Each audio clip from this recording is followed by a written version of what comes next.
So ఎప్పట్లాగే మన కలియుగ దైవం వెంకటేశ్వర స్వామి దర్శనం చేసుకొని ఆశీస్సులు తీసుకొని వెళ్తున్నాను. అండ్ ఈరోజు అందరూ కూడా రావటం మీరు అందరూ గమనిస్తున్నారు. అండ్ June 4th రిజల్ట్స్ వస్తున్నాయి కాబట్టి ప్రజలు మీడియా అంతా కూడా చాలా ఆతృతగా ఎదురు చూస్తుంది. ఎవరికి కావాల్సిన స్టోరీలు వాళ్ళు వండుతున్నారు అనేది మనం గమనిస్తూనే ఉన్నాం. నిన్ననే ఎగ్జిట్ పోల్స్ కూడా రావటం జరిగింది. ఎవరు ఏం ఎగ్జిట్ పోల్స్ ఇచ్చినా ఎక్కడ ఏం డిస్కస్ చేసినా ఫైనల్గా జరిగేది second time Jagananna CM.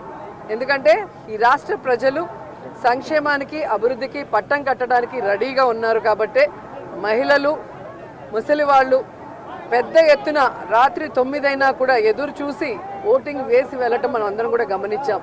So మనకి స్వాతంత్రం వచ్చిన తర్వాత ఇంత పెద్ద ఎత్తున సంక్షేమాన్ని అభివృద్ధిని ప్రజల కోసం అందించిన ఏకైక ముఖ్యమంత్రి జగన్మోహన్ రెడ్డి గారు.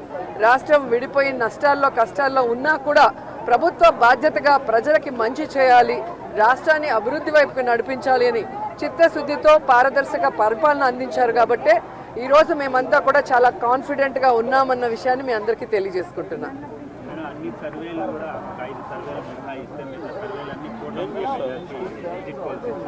ఈరోజు కూటమి కొత్తగా పెట్టుకున్న కూటమి కాదు, ఆల్రెడీ 2014లో పెట్టుకుంది. అప్పుడైతే కొత్త కాంబినేషన్ కాబట్టి ప్రజలు ఎక్స్పెక్ట్ చేసి ఓట్లు వేశారు. కానీ 2014లో అక్కడ ఇక్కడ 2 చోట్ల కూడా కూటమి అధికారంలోకి వచ్చినా కూడా ఈ రాష్ట్రాన్ని సర్వనాశనం చేసింది. కానీ ఈ రాష్ట్రానికి ఇవ్వాల్సినది ఏమీ ఇవ్వలేదు, ఏమీ అభివృద్ధి చేయలేదు అన్నది ఈ రాష్ట్ర ప్రజలు గమనించారు. కాబట్టే ఈరోజు ఆ కూటమికి క్రేజ్ లేదు అనేది మీకు తెలుసు, మాకు తెలుసు. ఖచ్చితంగా ఈరోజు ప్రజలందరూ కూడా గమనించాల్సిన విషయం, వ్యవస్థలు ఏ విధంగా ఈరోజు చంద్రబాబు నాయుడు చేతిలో వాళ్ళు ఇష్టానుసారం చేస్తున్నారో మనం గమనిస్తున్నాం. ఆ విషయాల్ని ఇష్టానుసారం ఎలక్షన్స్ అప్పుడు మార్చేయటం, అలాగే కేసులు పెట్టించడం వైఎస్ఆర్సీపీ నాయకుల మీద. ఇప్పుడు దేశంలో ఎక్కడా లేనటువంటి విధంగా కొత్త కొత్త రూల్స్తో పోస్టల్ బ్యాలెట్ని ఏ విధంగా వాళ్ళకి అనుకూలంగా మార్చుకోవాలన్న ప్రయత్నం చేస్తున్నారో మనం గమనిస్తున్నాం. అదే చెప్తున్నా కదా, ఎవరెన్ని దొంగ ఆటలాడినా, ఎవరెన్ని వ్యవస్థలను మేనేజ్ చేసినా ప్రజల మనసులో ఉన్న జగన్ గారిని చంద్రబాబు నాయుడు కాదు కదా, ఆయన పుట్టించిన ఖర్జూరం నాయుడు కూడా మేనేజ్ చేసి మార్చలేడని కూడా ఈ సందర్భంగా తెలియజేసుకుంటున్నాను.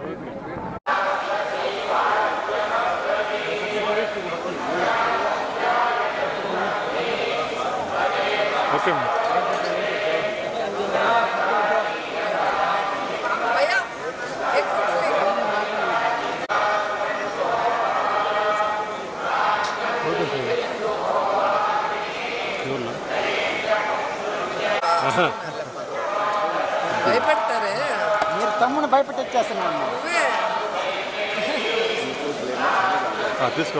మీరు అడుగుతారు, మళ్ళీ నన్నే తెచ్చిస్తారు.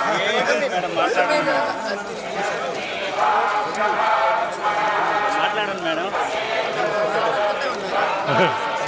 మాట్లాడండి, వదిలేదు.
దొరికాను కదా, ఏదో కాంట్రాక్ట్ చేయాలని ఉంటుంది.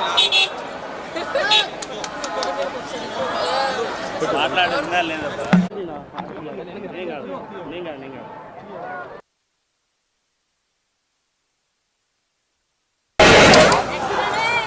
మనమే మేడం